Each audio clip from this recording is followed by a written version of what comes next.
কাটোয়া ব্যান্ডেল শাখায় ট্রেন অবরোধ, প্রায় 1.5 ঘন্টা ধরে ট্রেন অবরোধ করে আজিমগঞ্জের যাত্রীরা। কাটোয়া আজিমগঞ্জ শাখায় 6 ঘন্টা ব্লক থাকায় অবরোধ।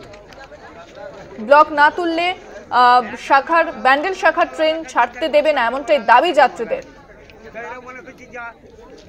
দেখতে পাচ্ছেন সেই ছবি, রীতিমতো যাত্রীদের প্রতিবাদ রেল অবরোধ করে। বিস্তারিত কথা বলবো, ফোনে রয়েছেন প্রতিনিধি চন্দন সেনগুপ্ত। চন্দন, এখনো কি চলছে প্রতিবাদ?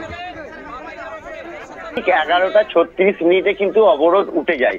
প্রথম দিকে 10টা থেকে অবরোধ শুরু হয়, যেটা জানা যাচ্ছে যে আজিমগঞ্জের প্যাসেঞ্জার অর্থাৎ মুর্শিদাবাদ জেলার যে সমস্ত যাত্রীরা ছিলেন তারা অবরোধ করেছিল। অবরোধের কারণ কি?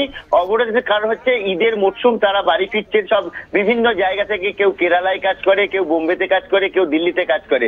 তারা যখন শিয়ালদাতে নামে, শিয়ালদা থেকে তারা যখন শিয়ালদা জঙ্গিপুর ট্রেন ধরেন, সেই ট্রেন কিন্তু টিকিট দেওয়া হয় শিয়ালদা থেকে জঙ্গিপুর পর্যন্ত। কিন্তু দেখা যাচ্ছে সেই ট্রেনটি যখন কাটোয়ায় আসে তখন সেই ট্রেনটিকে ক্যান্সেল করে দেওয়া হয়। এই সমস্ত যাত্রীদের যে বক্তব্য, তারাই যদি ক্যান্সেল করা ট্রেনের টিকিট কেন দেওয়া হলো জঙ্গিপুর পর্যন্ত? একে ঈদের সময় তারা প্রত্যেকেই রোজা করে রয়েছে এবং তারা ইফতার ভাঙবেন কখন?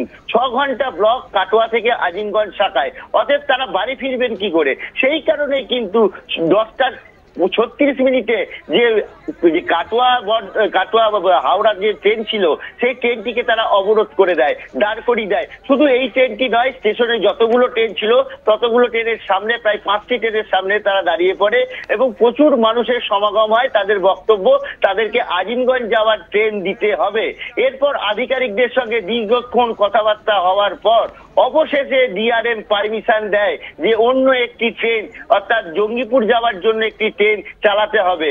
তখন তারা এই অবরোধ তুলে নেয়। তারপর দেখা যায় যে ট্রেনটি জঙ্গিপুর যাওয়ার কথা ছিল সেই ট্রেনটি খাগড়াঘাট স্টেশন পর্যন্ত যাবে, অর্থাৎ জঙ্গিপুর বা আজিমগঞ্জ যাচ্ছে না ওই ট্রেনটি।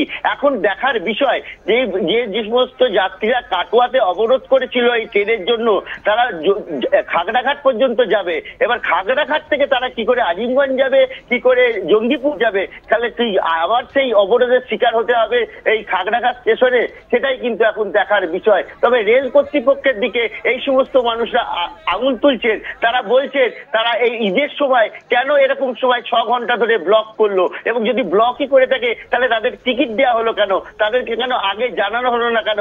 তাদেরকে অ্যানাউন্সমেন্ট করানো হলো না কেন? যদি অ্যানাউন্সমেন্ট করা হতো তারা অন্যভাবে বাসে হোক, ট্রেন অন্য গাড়িতে হোক তারা ঘুরে বাড়ি পৌঁছাতে পারতেন। তারা এখন বাড়ি পৌঁছবেন কি করে? এটাই কিন্তু চিন্তার ভাঁজ ফেলেছে এই সমস্ত রেল যাত্রীদের। ইন্দ্রাণী, ধন্যবাদ চন্দন।